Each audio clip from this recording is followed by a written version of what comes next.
Halo gengs Goca, jadi hari ini akhirnya terjadi juga. Ayo kita rakit PC kecil. Ini gue udah singgung-singgung ke kalian sekitar 2 minggu yang lalu gitu. Dan banyak banget dari kalian yang udah gak sabar juga. Thank you banget udah ikutan semangat bareng gue. Gue jadinya makin excited lagi untuk melakukan project ini. Alasan kenapa ini lama, karena gue waktu itu belum punya bahan-bahannya yang lengkap. Gue cuman punya casingnya doang, CPU, dan juga GPU. Tapi akhirnya sekarang kita udah punya lengkap berkat ada beberapa orang yang membantu gua dalam project ini. Jadi ayo kita lihat barangnya apa aja. Mulai dari sini kita punya power supply dari Corsair yang SF600 80+, bukan bronze, bukan gold, tapi platinum. Dari apa yang gua lihat soal power supply ini dari Optimum Tech, ini udah mampu untuk menjalani RTX 3080 dan juga Intel 10900K. Jadi untuk sistem yang kita sekarang yaitu cuma Ryzen 7 3700X dan juga RTX 3070,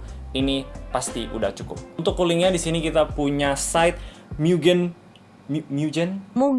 Side Mugen 5 Black Edition. Gue excited banget untuk cobain cooler ini. Gue denger-dengar dari orang-orang dan juga internet kalau merek Side itu adalah merek yang dua produk ini gue nggak bakal punya kalau nggak dibantu provide oleh dtg.id. Mereka adalah distributor brand-brand seperti Corsair, Side, Aerocool, Elgato, dan juga masih banyak lagi. Jadi kalau kalian pengen mencari produk-produk tersebut, boleh banget cek mereka. Oke, untuk CPU-nya gue pakai yang sama kayak PC gue, jadi nanti gue harus bongkar lagi dari PC gue untuk masukin ke sini, yaitu adalah Ryzen 7 3700X. Untuk memori dan juga SSD-nya, gue kedapetan barang dari Team Group. Untuk SSD-nya itu adalah T-Force Delta Max. Ini SSD yang ada RGB-nya, jadi bisa nyala. Dan juga untuk memorinya, gue pakai T-Force Extreme 16GB di kecepatan 3200 MHz. Ini spesialnya di RGB-nya sih, tapi sayang banget gue bakal masukin ke casing yang ketutup kayak gini.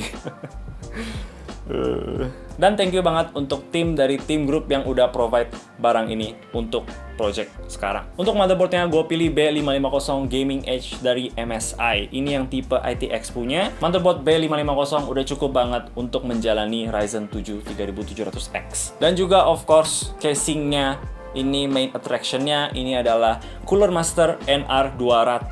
Ini adalah salah satu casing ITX terbaik di tahun lalu, jadi gua nggak sabar banget untuk mulai rakit PC-nya. Dan oh ya, kedua produk ini nggak bakal terjadi tanpa sponsornya, itu adalah Mi. Untuk VGA-nya gue juga pakai VGA yang gue udah punya kemarin ini yang RTX 3070 dari MSI. Oke, biar nggak kelamaan, ayo kita mulai rakit. Tapi pertama-tama kita bongkar dulu yang belakang. Kok kayak deja vu gitu ya? Oke, sebelum kita mulai, kita bongkar dulu PC gue yang lama. Let's go.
Jadi gue udah selesai setupnya kemarin malam, gue udah install Windows dan lain-lain juga.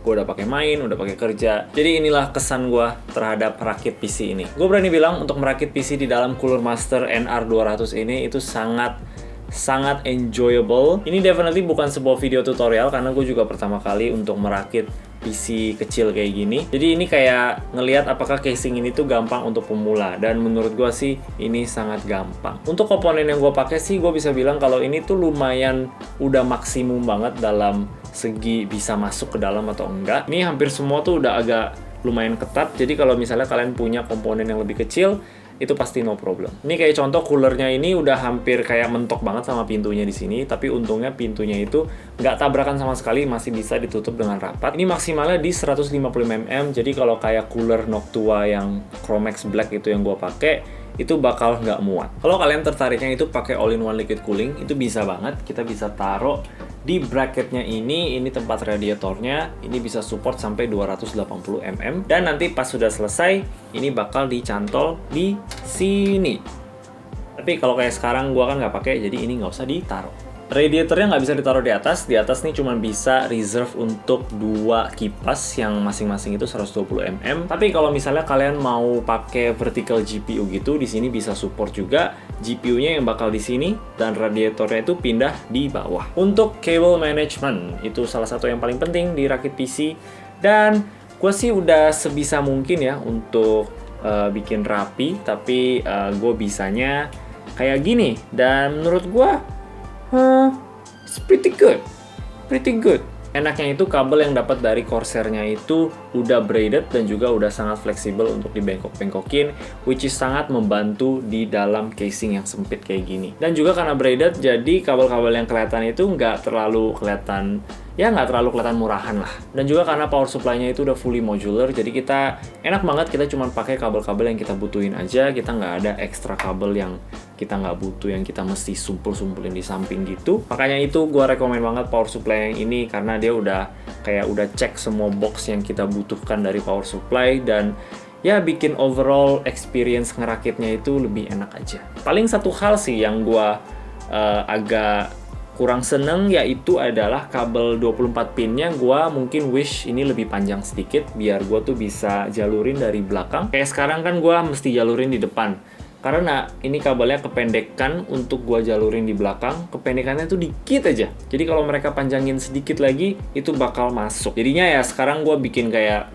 bentuk S gini biar ada sedikit style lah. Bagus gak sih? Kalau untuk kabel-kabel lainnya, gue sih sebisa mungkin jalurinnya itu lewat belakang biar dia nggak bertumpukan di depan seperti ini. Tapi note, kalau kita misalnya cumpelin kebanyakan kabel di belakang, itu pintu di belakangnya bisa jadi nggak nutup. Karena ini pintunya udah nggak pakai sistem baut lagi, jadi tinggal dipencet aja gitu. Jadi kalau misalnya kabelnya ketebelan, dia bakal ngedorong pintunya kebuka lagi. Tapi untungnya kita bisa bautin kalau kita mau. Ada tempat untuk kita kencengin pakai baut di atas biar nggak kebuka-buka. Ini bagus juga untuk kalau misalnya kalian mau kirim PC-nya, misalnya kalian pindah kota gitu, kalian mau kirim pakai apa kek, itu bagus untuk kita kencengin dulu lah. Untuk VGA-nya ini casingnya itu maksimum bisa sampai 330 mm. Dan untuk VGA gue sih, gue ukur pakai penggaris tadi ya, itu sekitar kayak 315-320 mm gitu. Jadi bisa dibilang ini salah satu VGA yang paling maksimum lah untuk kita masukin ke dalam casing ini. Ini juga udah support sampai VGA yang 3 slot. Tapi ada satu hal yang bikin gue agak serem-serem gitu sih, karena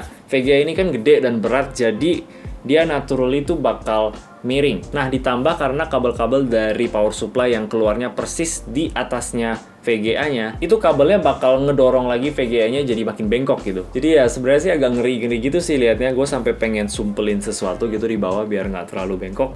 Tapi ya udahlah, untuk sekarang sih nggak apa-apa. Nah, di bawah VGA-nya ini sebenarnya kita bisa install lagi 2 kipas yang pastinya bakal membantu suhu VGA-nya itu turun. Tapi karena VGA yang gue pakai ini ketebelan, jadinya gue udah kesempitan banget untuk masukin kipas lagi di dalam. Bahkan gue rasa kalau kita cobain pakai kipas yang tipis gitu pun, yang kayak merek Noctua gitu, itu pun pasti nggak bakal masuk untuk VGA yang ini. Sayang aja karena gue pengen banget cobain taruh kipas untuk lihat suhu VGA-nya itu kayak gimana. Dan juga dalam teori ya, kalau kita misalnya punya 2 kipas lagi di bawah menjadi intake dan 2 kipas di atas untuk exhaust, itu ya jadi ada airflow yang sehat lah. Jadi ada aliran yang yang mengalir gitu. Jadi misalkan kalau kalian pakai VGA yang rada kecil dan masih muat untuk taruh kipas, maybe boleh juga sih taruh kipas di situ. Lagian di bawahnya juga udah ada dust filter ya, jadi pastinya aman. Tapi itu optional aja sih, nggak pasang juga nggak apa-apa. Untuk kipas yang di atas kita bisa taruh 2 120 mm dan ini juga sistemnya itu toolless, nggak perlu pakai baut lagi, tinggal dipencet aja. Ini bagus banget buat exhaust karena sebenarnya di case ini tuh cuman ada satu exhaust yaitu di belakang sini.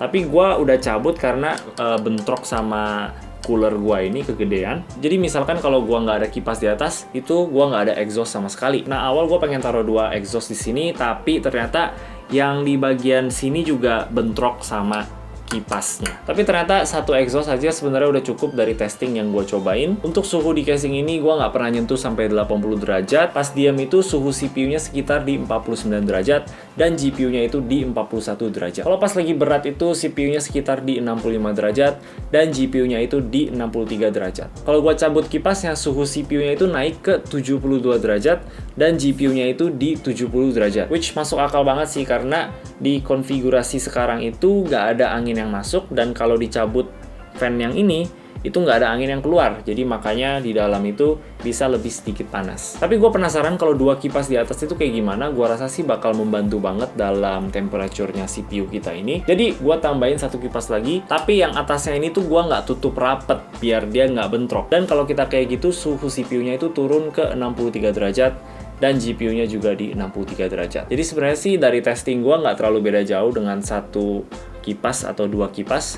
Jadi menurut gue sih 1 kipas saja udah cukup. Dan ini adalah suaranya pas dia lagi diem dan juga pas lagi heavy load.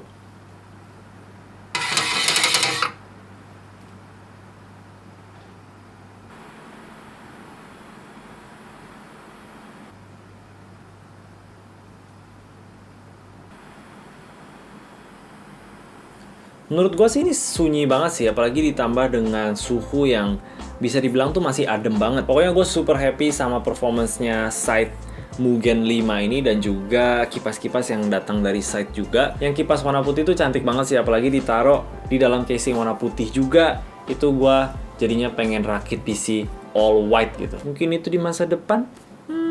Kalau untuk RAM dan SSD-nya, aku rasa sih ini normal aja ya. Ini kayak SSD dan RAM biasa aja. Tapi selling point mereka itu adalah RGB-nya. Jadi kalau kalian tertarik sama RGB, silahkan sikat aja. Gua sih biasa aja. Walaupun gua nggak bakal bohong sih, itu SSD-nya lumayan keren sih. Oke, gua rasa sih itu aja soal rakit PC mini ini. Gua rasa ini adalah casing yang sangat bagus banget untuk pemula. Kalau kalian baru pertama kali pengen rakit PC kecil-kecilan kayak gini, ini is a good start. Desainnya gue juga suka, sangat simple dan minimalis, bakal cocok banget untuk di meja manapun, apalagi di meja yang tema minimalis gitu, kayak di video yang gue udah pernah bikin. Dan desainnya mirip lah sama N-Case M1 yang harganya tuh hampir 5 juta gitu. Ini cuma 1 juta loh. Kalau kalian pengen lebih fancy lagi, kalian bisa pilih yang varian tempered glass, biar bisa show off di dalamnya apa. Dan juga itu udah include 2 fan buat di atas dan juga 1 riser cable gitu. Jadi kita bisa taruh VGA kita itu vertikal. Dan kayaknya yang versi tempered glass itu cuma tambah 500.000, jadi harganya 1,5, which is masih worth it banget sih menurut gua. Ya, pokoknya ini nice banget, sangat recommended untuk mencoba kalau rakit PC kecil. Ini bukan nice untuk sekarang aja, tapi untuk kedepannya juga. Kalau misalnya kalian pengen upgrade ke all-in-one liquid cooling, itu bisa, bahkan sampai ke custom loop, ini juga bisa support. Banyak banget potensi casing ini untuk menjadi casing yang keren yang kalian bisa taruh di rumah kalian. Oke, kalau kalian pengen rakit yang sama persis kayak gue bakal kasih linknya semua di bawah biar kalian bisa pilih. Sekali lagi thank you banget ke dtg.id yang udah ngebantu di beberapa komponen PC ini, dan juga tim grup yang udah nge-provide barang-barang RGB-an. Gue pengen banget simpen ini PC, tapi nggak bisa karena ada beberapa yang gue harus balikin komponennya. Jadi sekarang gue bakal bongkar lagi dan masukin lagi ke PC gue yang lama. Oke, akhirnya kesampaian juga untuk rakit PC ITX. Thank you banget ke kalian semua yang udah ikutan semangat. Gue sangat appreciate. Kalau kalian suka video ini, boleh kasih like dan juga subscribe. Thank you yang udah nonton. Bye-bye.